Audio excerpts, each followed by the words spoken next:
ఆచి చికెన్ మసాలా. నల్గొండ నియోజకవర్గంలో ఐకేపీ సెంటర్లను మంత్రి కోమటిరెడ్డి వెంకటరెడ్డి ప్రారంభించడం జరిగింది. రైతులకు ఎలాంటి ఇబ్బందులు తలెత్తకుండా చూడాలని కూడా మిల్లర్లకు కూడా హెచ్చరికలు చేస్తున్నటువంటి పరిస్థితి కనిపిస్తుంది. రైతులను ఎట్టి పరిస్థితుల్లో ఇబ్బంది పెట్టొద్దని కూడా చెప్తున్నారు. సార్, మండుటెండలో 42 డిగ్రీల సెంటీగ్రేడ్ చూస్తున్నాం. వరుసగా మీరు కలెక్టర్ గారు కలిసి రైతులకు ఎలాంటి అమాలీలకు కానీ రైతులకు కానీ ఐకేపీ సెంటర్లో జాగ్రత్తలు తీసుకోవాలని చెప్తున్నటువంటి పరిస్థితి ఏం చెప్తారు? గత వారం రోజుల క్రితం నుంచే కలెక్టర్ గారితో ఫోన్లో మాట్లాడుతున్నాం. మధ్యలో లాస్ట్ వీక్ కూడా ఇద్దరం రివ్యూ చేసుకోవడం జరిగింది ఇతర ఆఫీసర్తో. మళ్ళీ 2-3 డేస్కి వెళ్ళి కలెక్టర్ గారు ఇప్పటికే అన్ని మండలాలలో ఏ గ్రామంలో ఎక్కడ ఏ మిల్లుకి ట్యాగ్ చేయాలని అన్ని ఏర్పాట్లు సిస్టమేటిక్గా కలెక్టర్ గారు, డిఎస్ఓ గారు, డిఎం గారు, డిఆర్డిఏ గారు, ఆర్డీఓ అడిషనల్ కలెక్టర్తో నిన్న మిల్లర్స్తో మిర్యాలగూడలో కూడా కొద్దిగా చిన్నపాటి ఏదో ధర్నా లాంటిది అయితే అక్కడికి కూడా వెళ్ళి అక్కడ కూడా క్లియర్ చేయడం జరిగింది. ఏదైనా సరే కలెక్టర్ గారు ముందు జాగ్రత్త చర్యగా నేను కూడా ప్రతిరోజు మాట్లాడుతానేమో స్టీఫెన్ రవీంద్రతో కానీ ముఖ్యమంత్రి గారితో మాట్లాడి మన ఉత్తమ్ కుమార్ రెడ్డి గారితో కూడా మాట్లాడడం జరిగింది. ఎట్టి పరిస్థితుల్లో ఇప్పుడు స్టార్ట్ అవుతున్నాయి. ఇప్పుడే స్టార్ట్ అయిన తర్వాత 2 రోజుల కంటే ఎక్కువ ఉంచకుండా ధాన్యం పోయే విధంగా మ్యాక్సిమం 2 నుంచి 3 రోజుల్లో పడే అమౌంట్ కూడా అకౌంట్లో పడే విధంగా ఏర్పాటు చేయడం జరిగింది. మిల్లర్స్ కూడా విజ్ఞప్తి చేసినాం. మిల్లర్స్ కూడా సహకరిస్తామని చెప్పాను. మళ్ళీ మీ ద్వారా కూడా మిల్లర్స్ చెప్తున్నాం, మీ సమస్యలు ఏమైనా ఉంటే తప్పకుండా ప్రభుత్వం పరిష్కరిస్తుంది. మీరు రైతులని ఈ ఎండలో మండే ఎండలో 6 కాలం శ్రమించి వాళ్ళు కష్టపడి అంత పేద దళిత ఇక్కడున్న రైతులు భూస్వాములు ఎవరు లేరు ఇక ఏరియాలో. భూస్వాములు ఉంటే అక్కడ ఉంటారు కరీంనగర్ అక్కడ ఆ ఏరియాలో. మా దగ్గర అంత మామూలు రైతులే, పేదోళ్ళే. అందుకనే ఎక్కువ ఇబ్బంది పెట్టకుండా వెంటనే వచ్చిన ధాన్యాన్ని వచ్చినట్టు తీసుకోవాలని. గతంలో ఏముందంటే బాగా వర్షాలు పోయినసారి మీరు చూసిండ్రు, అది ఆరబెట్టే లోపలనే మళ్ళీ 2 రోజులకే మళ్ళీ వర్షం ఒడ్లు కొట్టుకోపోయినాయి. అయినా కష్టపడి లాస్ట్ టైం కొనిపించినాం. ఈసారి ఆ ప్రాబ్లం లేదు కాబట్టి ఈ రోజుకెళ్ళి నిన్నటికెళ్ళి స్టార్ట్ అయినాయి. లారీలు పోతున్నాయి, నిన్న కూడా పోయినాయి. రోజు లారీలు కూడా ఇప్పుడు పలానా ఎగ్జాంపుల్ మన కురంపైన ఉన్నాయి. రోజు 6 లారీలు కావాలన్నాం. కలెక్టర్ గారు పీడీ గారికి ఏర్పాటు చేసినాం. GAWలో 8 లారీలు రోజు రెగ్యులర్గా వస్తాయి. మేము మధ్యలో కూడా చెప్తున్నాం అమాలీలకు కూడా అని ఇక్కడ ఉండే రైతులకు ఇబ్బంది కాకుండా కలెక్టర్ గారు మేము పదే ఇక్కడ ORS ప్యాకెట్ కూడా పెట్టిస్తున్నాం ఎండలో ఎవరికైనా ఇబ్బంది కాకుండా. దాంతోపాటు మధ్యలో 1ంటికి వెళ్ళి 4ంటి వరకు కొంచెం ఆ బండు ఎండలు ఉంటుంది కాబట్టి ఎండకు గ్యాప్ ఇచ్చి లైటింగ్ పెట్టి 4-5 గంటలకు లోడింగ్ స్టార్ట్ చేస్తాయి. ఉదయం ఏమో వేయింగ్ చేస్తారు జోకడం, సాయంత్రం లోడింగ్ చేసుకుంటే విధంగా లైటింగ్ కూడా ఏర్పాటు చేస్తున్నాం. ఎలక్ట్రిసిటీ డిపార్ట్మెంట్కి కూడా నేను కలెక్టర్ గారు చెప్పడం జరిగింది. ఏదైనా సరే 1 వీక్లోనే ఈసారి రికార్డు స్థాయిలో ధాన్యం వస్తుంది. కానీ మిల్లర్లు మాత్రం అక్కడ అన్లోడ్ చేసుకున్నటువంటి పరిస్థితి చాలా వరకు ఇబ్బందులు. మిల్లర్లు కూడా ఒప్పుకున్నారు. మిల్లర్లు కూడా ఒకరిద్దరు ఉన్నా కానీ వాళ్ళకు రా రైస్, బాయిల్డ్ రైస్ ఆ ఇష్యూ ఉంటే కూడా నిన్న మాట్లాడాను. నేను రేపు పోయిన తర్వాత కలెక్టర్ గారితో అక్కడ కమిషనర్ గారితో ముఖ్యమంత్రి గారితో కూడా మాట్లాడతారు. రేపు పొద్దున రేపు సీఎం గారి దగ్గర కూడా మీటింగ్ ఉంది. రేపు మాట్లాడి అది కూడా పరిష్కరిస్తాం. ఇప్పుడు మిల్లర్స్ కూడా మేము చెప్పినట్టు తప్పకుండా గవర్నమెంట్కి సహకరించాలి, రైతులకు సహకరించాలి. ఎవరైనా సరే రైతు ముఖ్యం. రైతు లేకుంటే మిల్లు లేదు, మంత్రి లేదు, గవర్నమెంట్ లేదు. రైతే రాజు. ఆ రైతు బాగాలేనప్పుడు మనం ఏం చేస్తాం? ఇలా రైతుకు అండగా ఉండాలన్నదే మా దీక్ష. గతంలో ఉచిత కరెంట్ ఇస్తా అంటే అందరు నవ్విండ్రు. బట్టలు ఆరేసుకోవాలి, కరెంట్ ఇయ్యదన్నారు. దియ్యాలి దేశం అంతా ఉచిత కరెంట్ ఇస్తుండ్రు. రాజశేఖర రెడ్డి ఆ రోజు ఏమంటే మొదలుపెట్టిండో అట్లా ఈరోజు కూడా మేము ఇంకా కొత్త చాలా ప్రయత్నం చేస్తున్నాం. ఈరోజు ఇప్పుడు మొన్నటి దాకా రేషన్ కార్డు ఉదాహరణకు చెప్దాం. రేషన్ కార్డే లేదు. రేషన్ కార్డు వచ్చింది. రేషన్ కార్డు మీద సన్నబియ్యం తీసుకుంటారు. రాలేదు మీరు సన్నబియ్యం. మొన్నటి దాకా రేషన్ కార్డు లేవు, సన్నబియ్యం లేదు. రేషన్ కార్డు లేదు, సన్నబియ్యం లేదు. సన్నబియ్యం ఆ దొడ్డు బియ్యం వస్తే కూడా పశువుల దానా కోసం లేదా డీలర్కే అమ్మేది. వీళ్ళు 5-10 రూపాయలకి ఆయన ఉటేని పడేసి వచ్చేది, లేదు పశువులకు వేసేది. ఇలా నువ్వు మా కలెక్టర్ గారు, సీఎం రేవంత్ రెడ్డి గారు తినే బియ్యమే ఇలా పేదోడు కూడా తింటుండు సన్న బియ్యం. బస్సు ఎక్కితే మా అక్క చెల్లెని బస్సు ఎక్కితే చెయ్యపాగానే ఎక్కించుకొని పోతున్నాం. టికెట్ అడుగుతున్నాం. 10,000 కోట్లు మార్కు దాటింది మన కలెక్టర్ గారు. ఇక్కడ మన కలెక్టర్ ఆఫీస్లో ప్రోగ్రాం పెట్టిండు. మేము హైదరాబాద్లో ప్రోగ్రాం పెట్టిండు. 10,000 కోట్లు ఆర్టీసీకి మేము కట్టాము. అందరూ ఏంది ఉచితంగా అంటే ఉచితంగా పోతుంది అనుకుంటారు. ఆర్టీసీకి గవర్నమెంట్ కట్టాలి. 10,000 కోట్లు దాటింది. ఇలా కరెంటు వాడితే వాడు కరెంట్ బిల్లు అడిగేవాడు. అంతకుముందు నాకు పగిలి మరి అన్ని ఊళ్ళకి వెళ్ళి వచ్చేది. సార్ 1వ తారీఖు వచ్చింది బిల్లు కట్టగానే ఆ లైన్ మీద వచ్చి కరెంట్ కట్ చేసినది. ఇలా కరెంట్ బిల్లే అడుగుతలేడు. రైట్. మరొక అంశము, రాష్ట్ర వ్యాప్తంగా కూడా ఇవాళ గత 3 రోజుల నుంచి కూడా చూస్తున్నాం, ఎక్కడ చూసినా కానీ నల్గొండలో ఉన్నటువంటి ఒక ప్రభుత్వ పాఠశాల, మీ కుమారుని పేరిట ప్రతీక్ ఫౌండేషన్ పేరిట ఏర్పాటు చేసినటువంటి ఒక పాఠశాల రాష్ట్ర వ్యాప్తంగా ఆదర్శంగా నిలుస్తుంది. ఒక 3-4 రోజుల నుంచి కూడా వేలాది సంఖ్యలో కూడా కార్పొరేట్ స్కూళ్ళని వదులుకొని జిల్లాలు కాదు పక్క జిల్లా వారు కూడా వచ్చి సీటు కావాలని అక్కడ వెయిట్ చేస్తున్నటువంటి పరిస్థితి. అక్కడ బొట్టుగూడ హై స్కూల్ అని బాగా కిరాయి బిల్డింగ్లో 75 ఏళ్ళ కింద పెట్టిన నల్గొండ జిల్లాలో మొట్టమొదటి స్కూల్ అది. కిరాయి బిల్డింగ్లు ఉండే. నేను 30 ఏళ్ళకి అడుగుతున్నా భూమి అమ్మమంటే ఆ వెంకటపతి సేట భూమి అమ్మలే. ఈ లోపల నేను ఆర్ఎన్బి మినిస్టర్ అయినాక ఆర్ఎన్బి వాటర్ మంచి ప్లేస్లో ఆడ 2-3 లక్షల రూపాయల గజం ఉంటుంది. అక్కడ ఒక బొట్టుగూడ స్కూల్ని కట్టి ఈరోజు మొత్తం ఎయిర్ కండిషన్ స్కూల్ కాదు, ఎయిర్ కండిషన్ స్కూలు, దాంట్లో కంప్యూటర్లు. హైదరాబాద్లో కూడా అలాంటి స్కూళ్ళు ఎక్కడ ఉండవు. అందుకనే ఇవాళ 4000 మంది అప్లికేషన్లు వచ్చింది ఉన్న 500 సీట్లకు. అందుకనే పొద్దున కలెక్టర్ గారు మేము పెట్టి ఇప్పుడు బోర్డు పెట్టాము అప్లికేషన్ లేవు అయిపోయినాయని. ఈ 4000 మందిలో ఇప్పుడు దాంట్లో 3000 మందికి మిగిలిన ఎగ్జామ్ పెట్టి తీసుకోవాలి. అది ఎందుకంటే పిల్లలకు ఇవాళ రేపట్ల కంప్యూటర్ పోయింది, ఆర్టిఫిషియల్ ఇంటెలిజెన్స్ అని పోటీ యుగంలో బాగా కొత్తగా నేర్పించాలి అని నల్గొండలో నేను గతంలో కాలేజీ కట్టించిన నా కొడుకు పేరు 400 మంది చదివేది ఇప్పుడు 4000 మంది చదువుతున్నారు. ఈ స్కూల్ కూడా అదే విధంగా కలెక్టర్ గారు నేను ప్రత్యేక శ్రద్ధ తీసుకొని స్పెషల్ టీచర్లను అపాయింట్ చేయించి పేదోళ్ళే అలా పైసలు ఉన్న వాళ్ళు ఇప్పుడు అందరు ప్రైవేట్ స్కూల్ ఉన్న వాళ్ళు కూడా అప్లై చేసుకుంటారు సీటు కావాలని. అంతకుముందేమో ఉట్టి ఆటో డ్రైవర్లు, పేదవాళ్ళు, బస్సులలో ఉండాలి చదువుకునే ఆ స్కూల్లో. ఇప్పుడు ఎవరు వస్తున్నారంటే అందరు పెద్ద పెద్ద స్కూల్లో ప్రైవేట్ కార్పొరేట్ స్కూల్లో చదువుతూ వచ్చి ఈ స్కూల్లో అడ్మిషన్ కావాలంటున్నారు. అంటే గవర్నమెంట్ స్కూల్ని కూడా ఆ విధంగా చేయాలనే ముఖ్యమంత్రి గారు యంగ్ ఇండియా స్కూల్ మీద 200 కోట్లతో మీరు ఇవ్వాలి. ఎస్ఎల్బీసీ దగ్గర మెడికల్ కాలేజ్ వెనుక చూడండి, మేము స్టార్ట్ చేసిన ముఖ్యమంత్రి గారితో శంకుస్థాపన చేయించి అక్కడనే మహిళా సంఘాలకు 5 కోట్ల పెట్రోల్ బంక్ కడుతున్నాం. మెడికల్ కాలేజ్ కట్టించిన 250 కోట్లు నేను వచ్చినాక పూర్తి చేసిన. ఆ తర్వాత 60 కోట్లు నర్సింగ్ కాలేజ్ కట్టిస్తున్నాను, అది కూడా దగ్గర పడ్డది. 200 కోట్ల స్కూల్లో 2500 మంది వచ్చే డిసెంబర్ 7 ఈ డిసెంబర్ 7కు ఓపెనింగ్.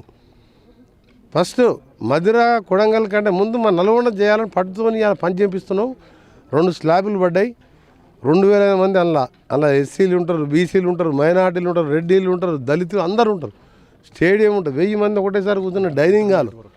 ఇప్పుడున్న గురుకులాలు ఏముంది, 20 రూములు 500 మంది, రూముకు 30 మంది, 5-6 బాత్రూమ్లు, ప్లేట్ పట్టుకొని నిలబడాలి. ఏంటి సార్ మీ ధ్యేయం ఏంటి? ఒక సీనియర్ మంత్రిగా ప్రతినిత్యం కూడా మేము 40 ఏళ్ల నుంచి కూడా చూస్తున్నాం, ప్రతినిత్యం ప్రజల కోసం మీరంతా కూడా చేస్తున్నటువంటి అభివృద్ధి కానీ నల్గొండ జిల్లా అభివృద్ధి కావాలని కంకణం కట్టుకున్నటువంటి పరిస్థితి. నాది ఒకటే, తెలంగాణ కోసం మంత్రి పదవి వదిలిపెట్టుకున్నా. ఏదో యూత్ కాంగ్రెస్ అని తిరుగుతుంటే మా నల్గొండ ప్రజలు నన్ను ఇంత పెద్ద నాయకుని చేసిండ్రు.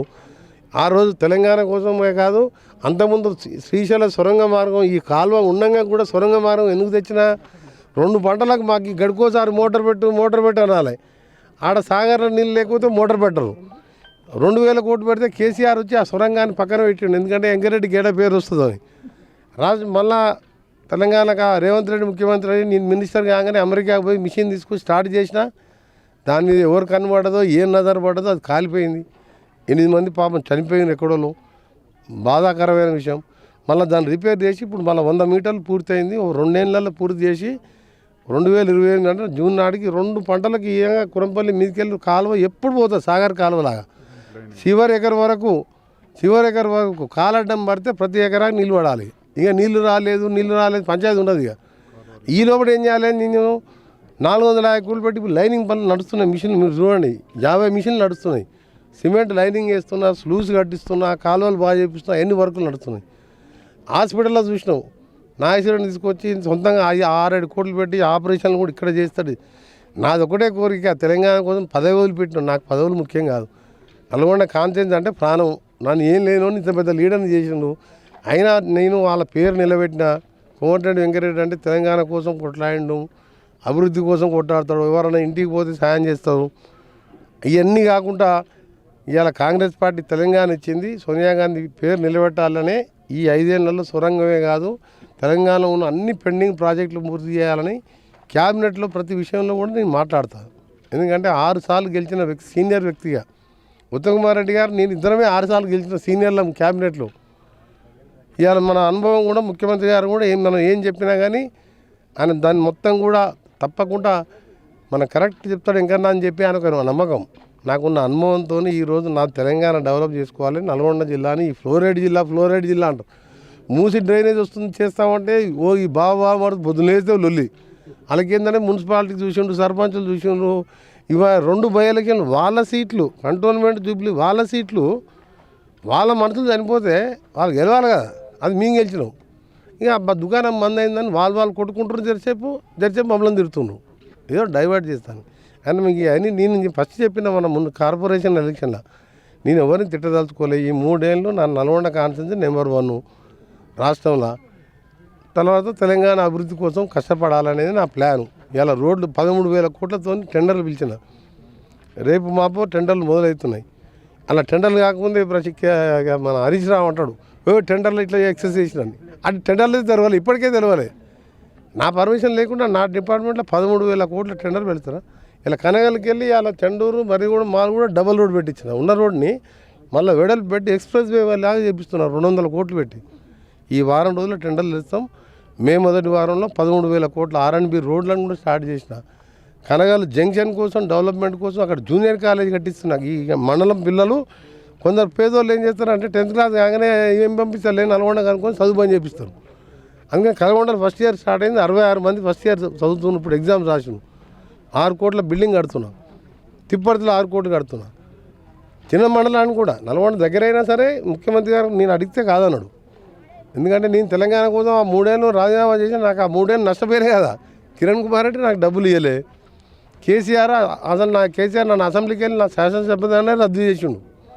అసెంబ్లీలో లొల్లి పెడుతున్నా అని చెప్పి నన్ను నా పదవే పీకేసి. 17-18 ప్రత్యేక సమావేశాలు జరుగుతున్నాయి, డీలిమిటేషన్ జరగబోతుంది, మహిళా రిజర్వేషన్ల బిల్లులు కూడా రాబోతున్నాయి.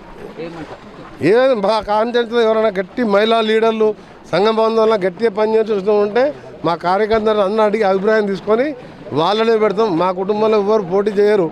మహిళలకే కాన్ఫిడెన్స్లో యాక్టివ్ ఉన్న మహిళ, డబ్బులున్న మహిళ కాదు. సంఘ బంధాలలాగా సామాజిక కార్యక్రమంలో యాక్టివ్ ఉన్న లీడర్కు నల్గొండ అసెంబ్లీ సీట్ వస్తుంది. నీకు ఓటడే గ్యారెంటీ ఏడ నిలబడే గెలుస్తాను. తెలంగాణ మొత్తంలో ఎక్కడ నిలబడే గెలుస్తా అని నాకు ఎమ్మెల్యే మంత్రి, నీ మంత్రి పదవి కోసం ఢిల్లీ పోలే, ఎమ్మెల్యే పదవి కోసం ఢిల్లీ పోలేదు, ఏ పదవి నీ అడగకముందే రాజశేఖర రెడ్డి మంత్రి పదవి జానారెడ్డిని తీసి నాకు ఇచ్చిండు. జానారెడ్డిని తీసి ఉత్తమ్ కుమార్ రెడ్డి, జానారెడ్డి చాలా సీనియర్లు ఉంటే ఆయన పక్కకు పెట్టి నాకు మంత్రి పదవి ఇచ్చింది. నేను జానారెడ్డిని రాజశేఖర రెడ్డిని మంత్రి పదవి కావాలని అడగలే.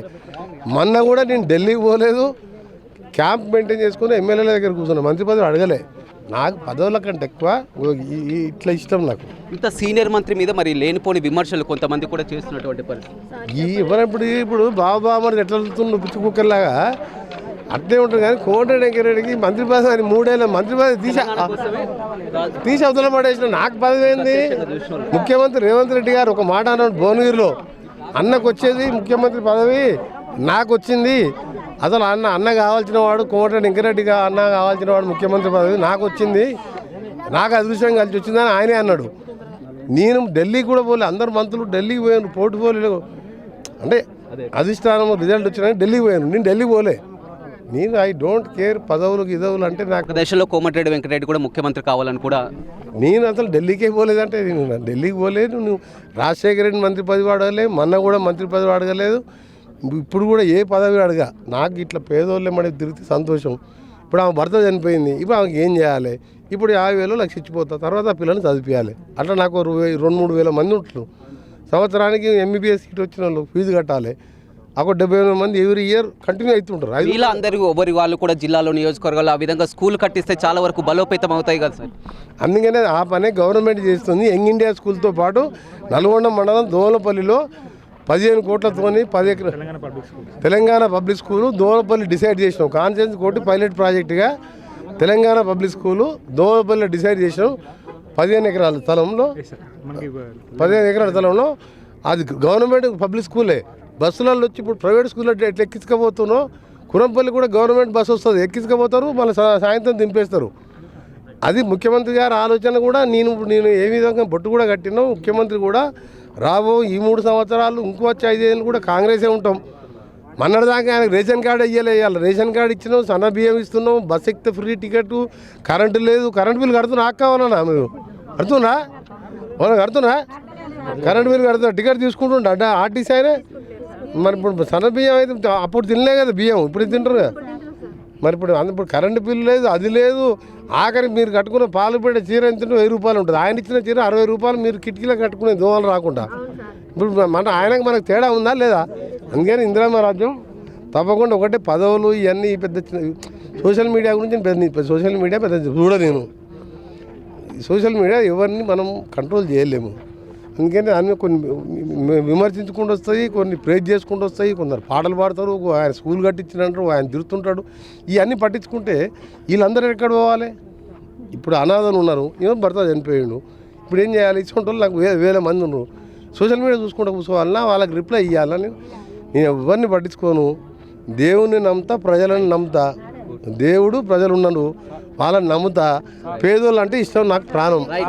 ప్రతినిత్యం ప్రజల కోసమే చూస్తామని చెప్తున్నారు. తెలంగాణ సాధించి తెలంగాణ రాష్ట్రం కోసం మంత్రి పదవి త్యాగం చేసి తెలంగాణ వస్తే చాలనుకున్న వంటి తెలంగాణలో అభివృద్ధి తప్ప కూడా 2.5 ఏళ్లలో కూడా అన్ని అభివృద్ధి కార్యక్రమాలు చేస్తాం, మళ్ళీ వచ్చేది కూడా కాంగ్రెస్ ప్రభుత్వమే అని చెప్తున్నారు. అదేవిధంగా ఈ రైతులలో మిల్లర్లకు కూడా ఒక హెచ్చరిక అయితే చేస్తున్నారు. రైతులను ఇబ్బంది పెడితే సహించేది లేదని కూడా మంత్రి కోమటిరెడ్డి వెంకటరెడ్డి చెప్తున్నారు. వీడియో రవితో రమేష్, బిగ్ టీవీ, నల్గొండ.